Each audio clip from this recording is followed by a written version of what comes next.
All right, Isaac Harris, let's get into Luka Doncic's season. What has been better about Luka this year? And I started digging into some numbers, and I started thinking about, okay, well, the Mavericks have won some late games recently. The Mavericks have won some clutch games, and I started to look into some of those numbers, and the clutch stats for the Mavericks are really, really fascinating to me. It's just the raw record.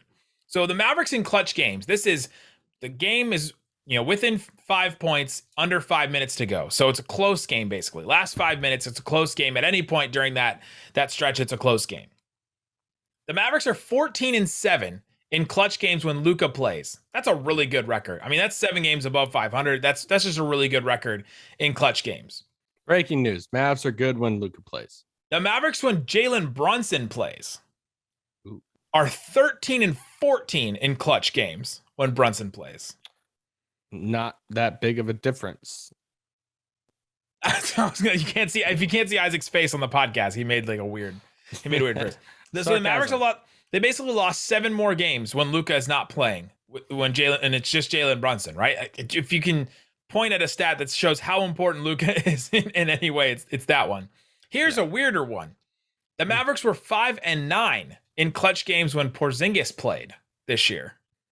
5-9. 5-9, right? So that is how much Luka Doncic means to this team. If he is not on this team, the Mavericks are a below 500 clutch team for sure. And even some of the games when those other guys did and Luka did as well.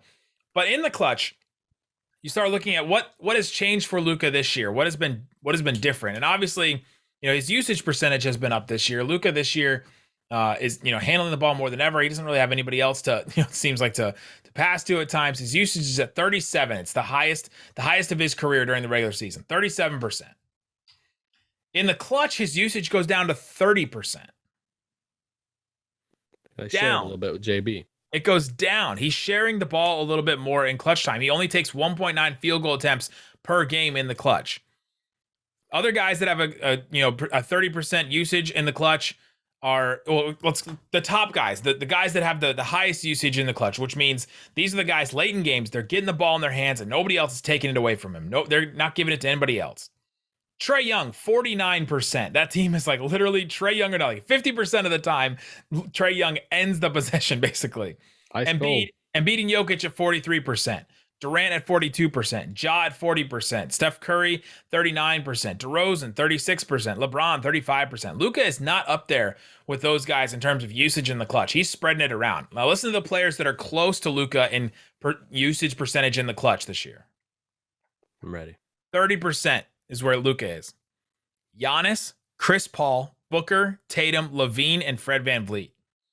Luka is sharing the ball in the clutch like some of these guys that have multiple stars on their team. Chris Paul and Booker, both at around 30%. Luka is sharing the ball in the clutch in the way that those two guys are. Or Giannis with Middleton and Drew Holiday. Or Tatum with Jaylen Brown. Jaylen Brown's is pretty close to 30%. Fred VanVleet with Pascal Siakam. He is sharing the ball in that way. And I think that's been a big change for him this year. And I think that is something that's allowed him to be more effective in the plays that he is using. And then also, the conditioning has helped him out late in order to help him win in these clutch moments. So all of that to say, the Mavs are really good when Luka plays in the clutch.